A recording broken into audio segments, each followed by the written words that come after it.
बिना एक भी दवा खाए और बिना चिकित्सक के पास जाए। अब आपके पेट में अम्ल बन रहा है, मुंह में लार बन रही है। अगर पानी आप घूट घूट पीते हैं तो ये पानी के साथ लार मिलके अंदर जाती है, और पानी एक साथ गटगट गटगट पीते हैं तो कम लार पानी के साथ मिलकर जाएगी। ये लार बन रही है अंदर जाने के लिए, बाहर निकालने के लिए नहीं, क्योंकि अंदर पेट के अम्ल को शांत रखना है, इसके लिए क्षार है। तो वो ये कहते हैं कि घूट घूट पिया पानी, अगर सिप सिप करके आपने पानी पिया तो ज्यादा लार अंदर जाएगी, तो अम्ल को शांत करने में मदद आएगी। इसलिए आपका पेट न्यूट्रल रहेगा और आपकी जिंदगी बिना किसी दवा और रोग के आराम से 100-150 साल हो जाएगी। इसलिए पानी घूट घूट भर के पिए, और एक साथ गटगट पानी पिएंगे तो लार पानी के साथ मिल नहीं पाएगी, तो अंतिम रूप में जब वो पहुंचेगा पानी तो खाली पानी होगा, और वो उतना न्यूट्रलाइज नहीं कर पाएगा, पेट को उस तरह से सामान्य अवस्था में नहीं ला पाएगा। हालांकि पानी भी अम्ल को कम करता है, क्योंकि अम्ल में पानी मिलाओ तो अम्ल की ताकत कम होती जाती है, तो पानी कम तो करेगा, लेकिन लार के साथ जो पानी कम करेगा वो बिल्कुल अद्भुत होगा। भागवत जी आगे कहते हैं, बहुत ही महत्व की बात है ये सब आपके लिए। वो ये कहते हैं कि जो व्यक्ति सिप सिप करके पानी पिए, वो देखें जानवर कैसे पीते हैं। चिड़िया कैसे पानी पीती है? चिड़िया एक ड्रॉप उठाती है, आप ध्यान देना, चिड़िया एक ड्रॉप उठाएगी, फिर उसको ऐसे ऐसे मुंह में चलाएगी, फिर पिएगी, फिर दूसरी ड्रॉप उठाएगी, फिर ऐसे ऐसे चलाएगी, फिर पिएगी। ऐसे कुत्ता है, पानी को चाट चाट के पिएगा, शेर पानी को चाट चाट के पिएगा। ज्यादातर जानवर पानी को ऐसे ही पीते हैं। वो जानवर हमसे ज्यादा स्वस्थ हैं, किसी को डायबिटीज नहीं है, कोई ओवरवेट नहीं है। हाँ, किसी को डायबिटीज नहीं, कोई ओवरवेट नहीं, किसी को जॉइंट्स पेन नहीं, किसी को कुछ नहीं, क्योंकि वो पानी पीने का नियम जानते हैं। बाघ भट्ट के पक्के चेले हैं ये सब जानवर, बिना बोले और बिना कहे। तो आप भी हो जाइए। भागवत जी कहते हैं कि पानी थोड़ा लीजिए, जैसे चिड़िया पीती है, उसको मुंह में चिड़िया ऐसे ऐसे करती है ना, घुमाती है, तो आप भी पानी को थोड़ा घुमाइए, फिर पी जाइए। थोड़ा पानी लीजिए, मुंह में भरिए, पीजिए, फिर पानी भरिए, फिर भरिए, फिर पीजिए, ताकि इधर उधर की सब लार पानी के साथ मिलकर अंदर जाए। अब वो ये कहते हैं कि जो ऐसे पानी पी लेगा कोई रोग आने की संभावना नहीं, माने आपके सारे रोगों की एक दवा। तो मैंने ये एक्सपेरिमेंट शुरू किया, ये मैंने पढ़ा था 6 साल पहले। भागवत जी को मैंने 6 साल पहले पढ़ना शुरू किया, 3 साल पढ़ने में लग गया और 3 साल समझने में लग गया। तो 6 साल पहले मैंने ये सूत्र पढ़ा था। मैंने कहा यार कुछ लोग हैं जो बीमार हैं बहुत, मैंने कहा तुम करके देख लो, भागवत कह रहे गलत तो रिजल्ट आने वाला नहीं। तो आपको सुनकर हैरानी होगी, हमारे जो दोस्त हैं, सहयोगी हैं, जिनका वजन बहुत ज्यादा था, उन्होंने पानी सिप सिप करके पीना शुरू कर दिया, और भोजन के 1.5 घंटे के बाद पानी पीना शुरू। ये 2 सूत्रों का ही परिणाम है कि सबके वजन पहले से आधे हो गए। एक तो मेरा दोस्त है जिसको मैं कभी आपके सामने खड़ा कर सकता हूं, 140 किलो का था वो, और 1.25 साल हो गया, लगभग अभी 1.5 साल है, अब 70 किलो का है, बिना कोई दवा खाए, बिना भोजन में कोई बदलाव किए, सिर्फ पानी पीने का तरीका बदला। फिर मैंने डॉक्टरों से बात की कि ये चक्कर क्या है, तो उन्होंने कहा बात सीधी सी ये है कि जो लार है ना, ये दुनिया की सबसे अच्छी औषधि है, इसकी मेडिसिनल प्रॉपर्टी सबसे ज्यादा है। आपने जानवरों को देखा होगा, उनको कभी भी कोई चोट लगे तो वो अपने लार से ही ठीक कर लेते हैं, चाट चाट के, क्योंकि उसमें मेडिसिन है। तो मनुष्य की लार में भी है। अब वो ये कहते हैं कि भारत के वो मनुष्य या स्त्रियां और पुरुष बहुत ही दुर्भाग्यशाली हैं जो इस लार को अंदर ले नहीं जा पाते। जैसे तंबाकू खाने वाले लोग थूकते ही रहते हैं, उसको थूकते ही रहते हैं, थूकते ही रहते हैं। गुटखा खाने वाले लोग, मावा खाने वाले लोग थूकते ही रहते हैं, थूकते ही रहते हैं। तो डॉक्टर लोग कहते हैं कि वो जिंदगी की सबसे महत्वपूर्ण चीज को थूक रहे हैं, जिसको बनाने के लिए भगवान ने 1 लाख ग्रंथियां आपके मुंह में दी हैं। आप जानते हैं ये लार पैदा होने में 1 लाख ग्रंथियों का काम होता है। 1 लाख ग्रंथियां हैं जो रात दिन आपके लिए लार बनाती हैं, और आप गुटखा खा खा के उसको थूकते रहते हैं, तो सड़क तो खराब करते ही हैं, अपने को उससे ज्यादा खराब करते हैं। तो मेरी हाथ जोड़कर विनती है कि आप में से कोई लार थूकने वाला हो, थूकने वाला आदमी, ये तो भागवत जी की डिक्शनरी में नहीं है। वो कहते हैं कि एक ही कंडीशन में आप कुछ थूक सकते हैं, जब कफ बहुत बढ़ा हुआ हो तभी, बस। उसके अलावा दूसरी कोई कंडीशन नहीं कि आप थूकें। तो यहां तो बिना कफ बढ़े हुए तंबाकू खा खा के, गुटखा खा खा के थूक रहे, तो ये थूकना नुकसानदायक है। गुटखा तो नुकसानदायक है ही, तंबाकू तो और भी नुकसानदायक है, उससे भी ज्यादा थूकना, तो मत थूकिए। तो फिर आप कहेंगे जी पान खाएं, तो पान खाने के लिए नियम बताया, बहुत माइक्रो लेवल पे कैलकुलेशन है भागवत जी। वो कहते हैं कि पान खाओ तो कत्था मत लगाओ, बिना कत्थे का पान खाओ, थूकने की गरज ही नहीं, क्योंकि जो भी खाओगे वो चूना है, कैल्शियम है तो अंदर जाएगा, और वो कैल्शियम क्या क्या अद्भुत काम करेगा वो कल बताने वाला हूं मैं। तो वो कहते हैं कि पान भी खाना है तो थूकना नहीं है, कत्था है तो थूकना पड़ेगा, कत्थे बिना ही पान खाओ। माने हमारे पुराने पूर्वज और बुजुर्ग जो तंबाकू का नहीं, कत्थे का नहीं, सिर्फ चूना लगा के जो पान खाते हैं, वो भागवत के चेले सब के सब शिष्य उनके। तो वो कहते हैं पान भी खाना तो थूकना नहीं है, जो मुंह में लार के साथ पान है वो अंदर ही जाए, क्योंकि पान और चूना दोनों ही मेडिसिन है। एक वातनाशक है और दूसरा पित्तनाशक है, और कफ का भी नाश करता है। पान तो पित्त और कफ दोनों का नाश करता है, और चूना वात का नाश करता है। तो वो कहते हैं कि पित्त और कफ का नाश कर दिया पान ने, चूने ने कर दिया वात का, तो वात पित्त कफ तीनों ही संतुलित है, तो पान खा के तो जिंदगी भर निरोगी रह सकते। ये है। तो आपको पानी पीना है घूट घूट भर के, ताकि ज्यादा लार अंदर जाए, और पानी को बच्चों की तरह से मुंह में घुमाइए, जैसे बच्चे अक्सर करते हैं ना, वो बहुत अच्छी क्रिया है। ठीक है, अब आगे चलता हूं। आगे का एक सूत्र है भागवत जी का कि पानी कभी भी पिए तो ठंडा ना पिए। पेट को दुरुस्त रखने के लिए ही है ये सारे सूत्र आज जो मैं कह रहा हूं। पानी जब भी पिए तो ठंडा ना पिए।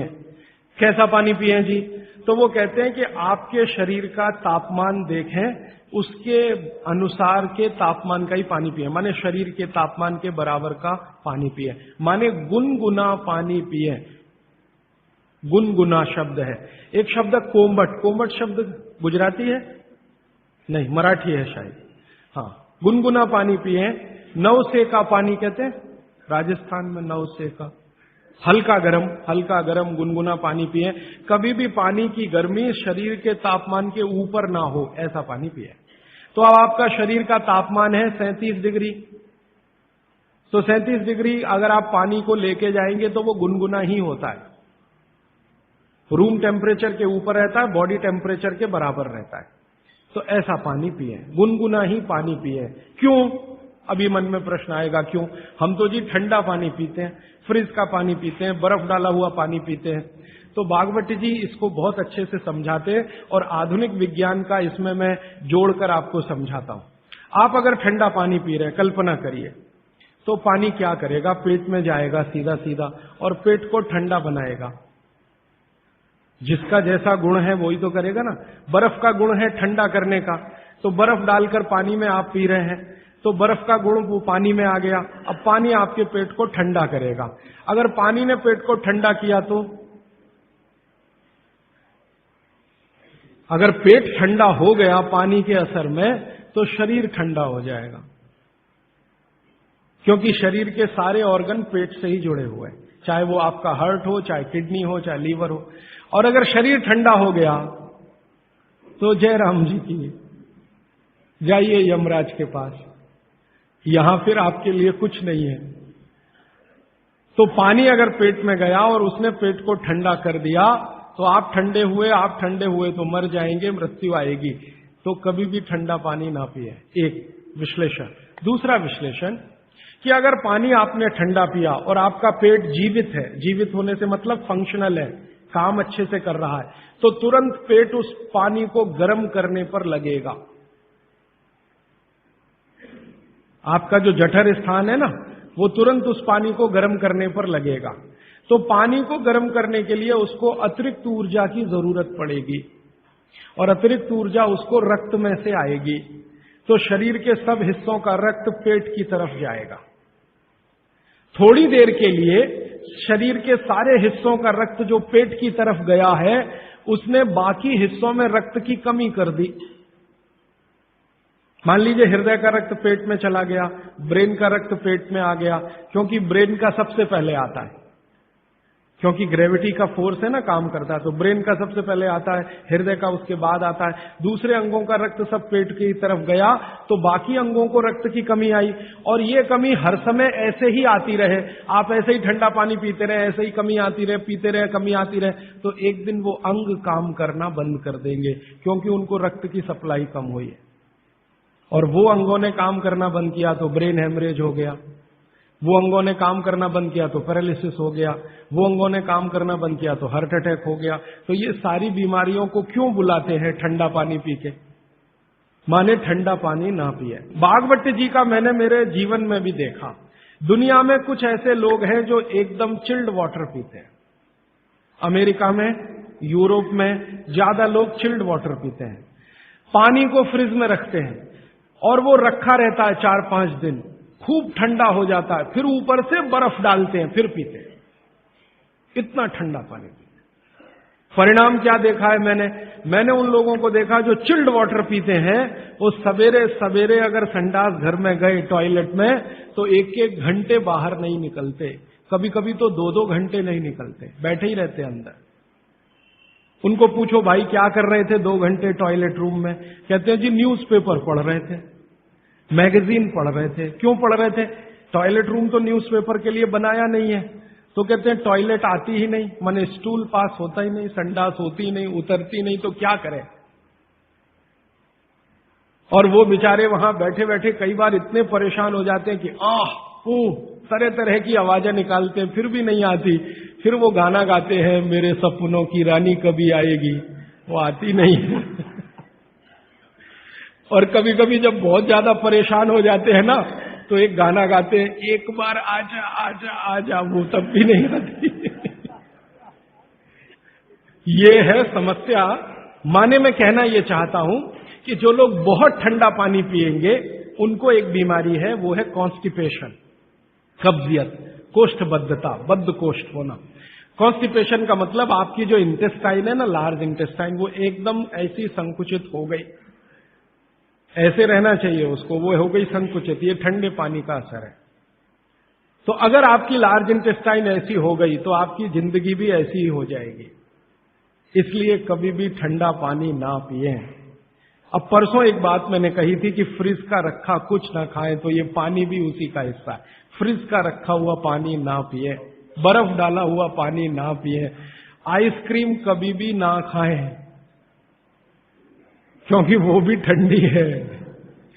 और मैं आपको एक विनम्रता पूर्वक कह देता हूं, वो बात वैसे आगे आएगी। भागवत जी कहते हैं कि 2 विरुद्ध चीजें एक साथ ना खाएं कभी भी, तो गर्म भोजन और ठंडी आइसक्रीम कभी ना खाएं।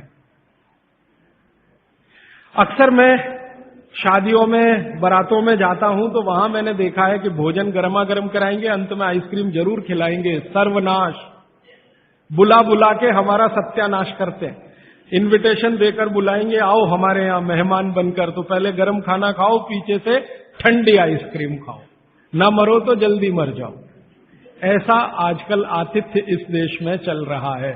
पहले कहते थे अतिथि देवो भव, अभी अतिथि दुश्मन भव। तो ये जो ठंडे होने की बात है, ये यहीं पर मैंने आपको जोड़ दी है। वैसे ये कल भी आने वाली है, परसों, सॉरी। तो आपके जीवन में ये नियम बहुत ध्यान से पालन करें, सूत्र पालन करें कि पानी हमेशा घूट घूट पिए, ठंडा पानी कभी न पिए, भोजन के 1.5 घंटे के बाद पानी पिए। अभी चौथा सूत्र, आज का आखिरी सूत्र। भागवत जी कहते हैं कि सुबह का जीवन आपका जब शुरू होता है, दिन का जीवन आपका शुरू होता है, माने आप जब सोकर उठते हैं तभी से आपका दिन शुरू होता है, तो दिन की शुरुआत में सबसे पहले पानी पिए।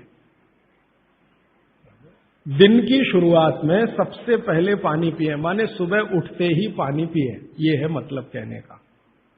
दिन की शुरुआत में सबसे पहले पानी पिए, माने सुबह उठते ही पानी पिए।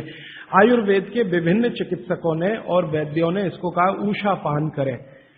उषापान माने सुबह उठते ही पानी पीना, सबसे पहले पानी पीना, दांत धोए बिना पानी पीना, मुंह धोए बिना पानी पीना, कुल्ला किए बिना पानी पीना।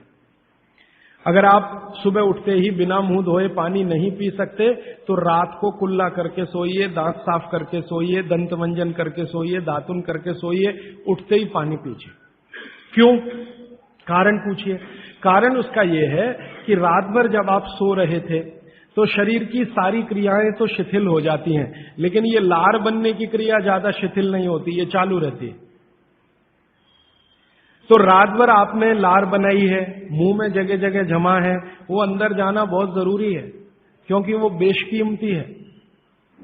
भागवत जी कहते हैं कि ब्रह्म मुहूर्त की जो लार होती है वो बाकी 24 घंटों में सबसे ज्यादा कीमती है।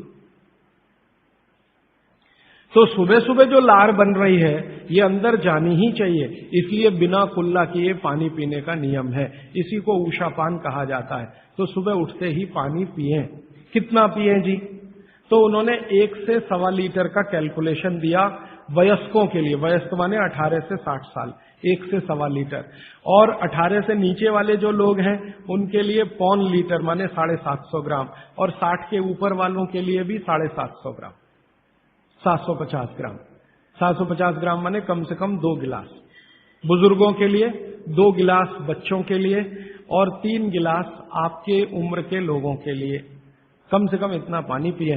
पीने का तरीका मैंने बता दिया, वो घूट घूट सिप सिप करके ही पीना है, मुंह में घुमा घुमा के पानी पीना है। भागवत जी ने ये जो कहा ना सुबह की लार बहुत कीमती होती है, मैंने इस पर थोड़े कुछ एक्सपेरिमेंट किए पिछले एक आध साल। बहुत सारे कुछ पेशेंट ऐसे हैं जिनको डायबिटीज है, और डायबिटीज की कंडीशन में आप जानते हैं कि कोई घाव हो जाए, घाव तो जल्दी भरता नहीं है। तो मेरे पास ऐसे कुछ 8-10 पेशेंट हैं जिनको ऐसी ही कंडीशन है। डायबिटीज होने के कारण शरीर में फुंसी हो गई, फोड़ा हो गया, घाव बढ़ गया, वो भरता नहीं। मैंने उनको दवाएं बंद किया होम्योपैथी का। फिर मैंने कहा भैया, भागवत जी ने कहा कि सुबह की लार बहुत कीमती है, तुम ऐसा करो सुबह उठते ही जो लार है ना उसको लगाओ तुम्हारे घाव पे, और आप देखेंगे चमत्कार। 15 से 20 दिन में घाव भरना शुरू, 3 महीने में बिल्कुल बराबर। एक तो मेरे पास गैंग्रीन का पेशेंट है, गैंग्रीन हुआ, डॉक्टर कहता था पैर काटना ही पड़ेगा इसका, कुछ होता नहीं अभी और कोई। उसने बेचारे ने साल भर लार लगा लगा के ही अपना ठीक कर लिया।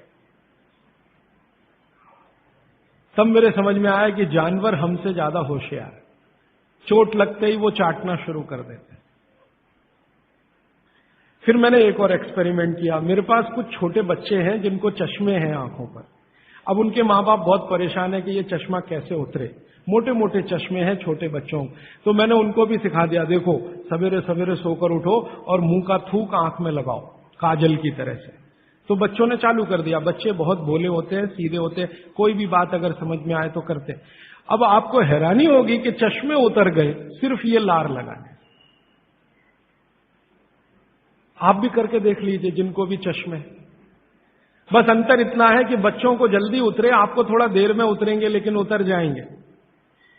उम्र ज्यादा बढ़ेगी तो थोड़ा दिन करना पड़ेगा, कम उम्र में बहुत जल्दी उतर जाए। आंखों की रोशनी बढ़ानी है तो मुंह की लार सुबह सुबह की आंखों में लगाइए काजल की तरह से। और एक बताता हूं, एक बीमारी आती है जिसको हम कहते हैं कंजक्टिवाइटिस, आंखों की बीमारी है। अक्सर उसमें आंखें लाल हो जाती हैं, आंखों में बहुत जलन होती है, जैसे खून उतर आया हो आंखों में, वो कंडीशन हो जाती है। कोई भी आयुर्वेद की दवा आप खाएंगे 3 से 4 दिन में ही बीमारी ठीक होती है। लेकिन अब की बार अगर ये बीमारी आए तो आप ये करना, सुबह सुबह उठते ही मुंह की लार लगाना, 24 घंटे के बाद आपको पता ही नहीं चलेगा बीमारी कहां गई। 24 घंटे में ही ठीक होता है कंजक्टिवाइटिस। अगर बच्चों में बचपन से आंखों के ऐसे कोई रोग हैं, जैसे मेरे पास एक छोटा बच्चा है 8 साल का है, उसका मैं ट्रीटमेंट कर रहा हूं, उसकी आंखें टेढ़ी हैं, वो देखता कहीं है और दिखता कहीं है, उसको ऐसा है। अब उसके माता पिता गरीब हैं और वो ऑपरेशन का खर्चा नहीं उठा सकते। उस बच्चे पर मैं यही एक्सपेरिमेंट कर रहा हूं। लगभग मुझे 4-4.5 महीना हो गया है, और उसका टेढ़ापन, जिसको हम लोग हिंदी में कहते हैं भेंगापन, उसका भेंगापन लगातार कम हो रहा है और आंखों की पुतलियां बिल्कुल बीच में सेट हो रही। तब मुझे थोड़ी जिज्ञासा हुई और मैंने एक बहुत बड़े वैज्ञानिक को पूछा दिल्ली में कि ये लार में क्या है, एक्चुअली इसका एक्टिव इंग्रेडिएंट क्या है। तो उन्होंने कहा भैया जितने एक्टिव इंग्रेडिएंट मिट्टी में है वो सब लार में है।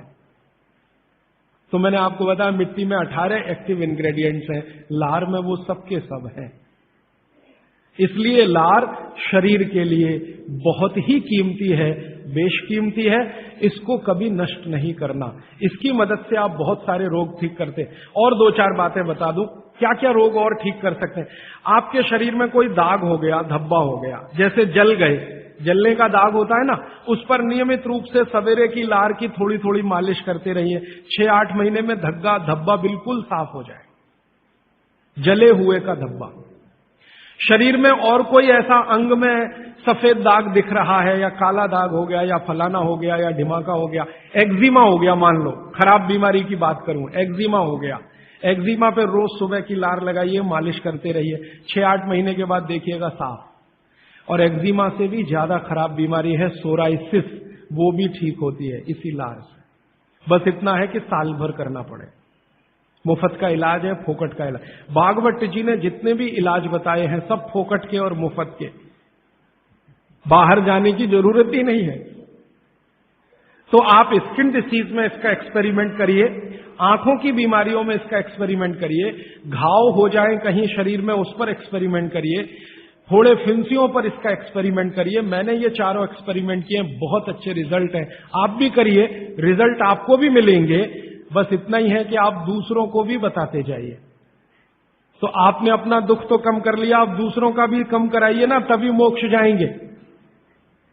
तो मैंने आज आपको 4 सूत्र बताए, उनको फिर से रिपीट करता हूं। सूत्र बताना, ये 4 रिपीट करके खत्म। फिर प्रश्न। पहला सूत्र मैंने बताया था, भोजनांते विषमवारी, भोजन के अंत में पानी न पिए, लगभग 1.5 घंटे के बाद पानी पिए।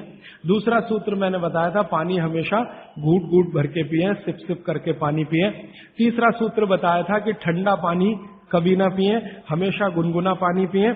और चौथा सूत्र बताया था कि आप सवेरे उठते ही सबसे पहले पानी पिए। ये चारों सूत्र भागवत जी ने कहा है पेट को दुरुस्त रखने के लिए सबसे आवश्यक है। माने जिंदगी भर आपका पेट और आपकी जठर अग्नि काम करती रहे, इसके लिए सबसे आवश्यक है। ठीक है, अब आपके प्रश्नों के लिए आधा घंटे का समय। हाजी भाई, आपने कहा कि उषापान करना चाहिए, उषापान भी गुनगुना पानी होना चाहिए? हाँ। कैसा? देखिए उषापान, दूसरी बात, पान जो कहा आपने खाने के लिए, तो पान के साथ क्या क्या लेना चाहिए? हाँ, बहुत अच्छा। मैं दूसरे प्रश्न का पहले उत्तर दे दूं, पान के साथ क्या क्या लेना चाहिए। भागवत जी ने पान खाने के लिए बताया है कि एक तो पान जो खाएं वो ऐसा पान हो जिसका स्वाद कसैला हो। कसैला, कसैला स्वाद माने देशी पान, सीधी सी बात है। विलायती पान मत खाइए, देशी पान खाइए। तो स्वाद जितना कसैला होगा, पान उतना अच्छा होगा। और भागवत जी ने एक बहुत गहरी बात कही है, जिसको मैं 2-3 दिन बाद वैसे एक्सप्लेन करने वाला हूं, कि जो चीज का रंग जितना ज्यादा गहरा हो, जो प्रकृति की पैदा की गई वस्तु का रंग जितना ज्यादा गहरा हो, वो उतनी ही बड़ी औषधि है। जैसे देशी पान ज्यादा गहरा हरे रंग का होता है और विलायती पान हल्के हरे रंग का होता है। तो भागवती जी कहते हैं हल्के रंग की चीजें मत खाइए, गहरे रंग की चीजें खाइए। तो गहरे रंग वाला पान खाइए, गहरे रंग की जो भी चीजें हैं भरपेट खाइए। जैसे बैंगन है गहरे रंग का, जामुन है गहरे रंग का, टमाटर है गहरे रंग का, ये सब एंटी कैंसरस, एंटी डायबिटिक है, एंटी कैंसरस है, एंटी अस्थमेटिक है। इनकी क्वालिटीज आज की विज्ञान ने भी प्रूव किया है। आज का विज्ञान ये कहता है कि जो भी रंग है किसी भी वस्तु में, वो भगवान का दिया हुआ कोई ना कोई ऐसा रस और एंजाइम है जो आपको गंभीर बीमारियों से बचाता है। तो वो कहते हैं गहरे रंग का पान खाइए, माने कसैला उसमें ही स्वाद होगा, तो गहरा पान खाइए। उसमें क्या मिलाएं? उसमें सबसे ज्यादा चूना। तो कितना चूना मिलाएं? तो कहते हैं कि एक पान में 1 ग्राम से ज्यादा चूना नहीं मिलाइए कभी भी। 1 ग्राम आप समझते हैं इतना होता है। चने का दाना होता है ना, आधा तोड़ो और उसका आधा कर लो, इतना 1 ग्राम होता है। चने का दाना आधा तोड़ो तो 2 हिस्से हुए, ये 2 हिस्से के 4 कर दो और वो एक हिस्सा जो है वो 1 ग्राम, तो उतना आप चूना लगाइए उस पर। फिर चूने के साथ क्या खाएं, आप उसमें सौंफ खाएं, सौंफ। सौंफ का नियम उन्होंने बताया, सौंफ खाएं। दूसरा कहते हैं कि इसमें थोड़ी अजवाइन डालें, अजवाइन 2-4 दाने, ज्यादा नहीं। और वो कहते हैं लवंग डालें, लवंग माने लौंग। और कहते हैं बड़ी इलायची। और वो कहते हैं कि गुलाब के फूल का रस, मतलब गुलकंद जिसको आप कहते हैं। ये चीजें उन्होंने बोली हैं पान में नियमित रूप से खाने के लिए। अब इसमें उन्होंने जो बोली नहीं है वो बात ध्यान रखिए। सुपारी कहीं नहीं कहा, कत्था कहीं नहीं कहा, तो मैंने सुपारी और कत्था छोड़कर ही पान खाएं। ठीक है, तो पान में क्या खाएं। दूसरा, इन्होंने जो आपने पूछा कि सुबह का जो ऊषा पान का पानी है वो भी गुनगुना होना चाहिए। बागभट्टी जी कहते हैं जरूर गुनगुना होना चाहिए, जरूर गुनगुना। वो एक ही कंडीशन में कहते हैं कि अगर आप तांबे के बर्तन का रखा हुआ पानी सुबह पी रहे हैं तो उसको गुनगुना करने की जरूरत नहीं है, बाकी सभी पानी को गुनगुना करके ही पीना चाहिए। क्यों? ये जो तांबे के बर्तन में रखा हुआ पानी है उसमें वही क्वालिटी है जो गुनगुने पानी में है, इसलिए ताम्र पात्र के पानी को सुबह गर्म करने की जरूरत नहीं। रात में आपने भर के रखा, सुबह उठकर पी लिया। बाकी कोई भी पानी स्टील के बर्तन वाला है तो गुनगुना करिए, आप मिट्टी के घड़े का पानी है तो गुनगुना करिए। और आपके पास क्या होता है पानी भरने के लिए? और तीसरा, कोई एल्यूमिनियम में तो पानी कभी मत रखिए, प्लास्टिक में पानी कभी मत रखिए। स्टील वेसल्स में है तो गुनगुना करके ही पीजिए। स्टील वेसल माने स्टेनलेस स्टील के वेसल में पानी है तो गुनगुना ही पीजिए, मिट्टी के बर्तन का पानी है तो गुनगुना ही पीजिए। ताम्र पात्र एक उन्होंने कहा कि जिसके पानी को गर्म करने की जरूरत नहीं, सीधे पी सकते हैं। आप बोलेंगे जी क्या रोज दिन भर ताम्र पात्र का पानी पी सकते हैं? तो जरूर पी सकते हैं, 3 महीने, इसके आगे नहीं। ये आप जरा सोचिए ध्यान से। वो ये कहते हैं 3 महीने आप पी सकते हैं लगातार ताम्र पात्र का पानी, फिर बीच में 15-20 दिन का ब्रेक दे दीजिए, फिर 3 महीने पी सकते हैं, फिर 15-20 दिन का ब्रेक दे दीजिए, फिर 3 महीने पी सकते हैं। ये ब्रेक दे देकर पी सकते हैं। लगातार पिएंगे तो तांबे की अधिकता से होने वाली जो बीमारियां हैं वो हो जाएंगी। हाँ, सुबह तो लगातार पी सकते हैं, सुबह की तो कोई बात नहीं, ये पूरे दिन की बात हो रही है। कोई लोग ऐसे हैं कि पूरे दिन ही तांबे के बर्तन का पानी पीते हैं, तो बागभट्टी जी ये कहते हैं कि 3 महीने लगातार पीजिए पूरे दिन, फिर उसके बाद 15-20 दिन ब्रेक दे दीजिए, 15-20 दिन को दूसरा पानी पी, फिर आप वापस 3 महीने कर सकते हैं, फिर ब्रेक दे दीजिए, फिर तो 24 घंटे वाले जो लोग हैं ताम्र पात्र का पानी पीने वाले, उनके लिए ये नियम है।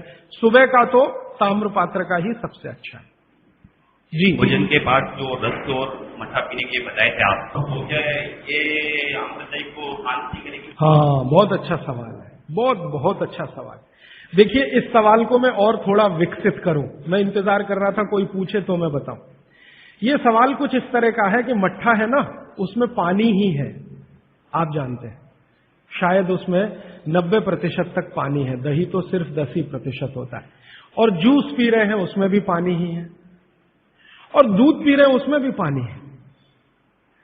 अब बागभट्टी जी एक तरफ तो कह रहे हैं कि खाने के बाद पानी मत पियो, और दूसरी तरफ कह रहे हैं मट्ठा जरूर पियो, दूध जरूर पियो और फल का रस पियो, तो उसमें तो पानी ही है। तो क्या वो पानी जठर अग्नि को शांत नहीं करेगा? प्रश्न ये है।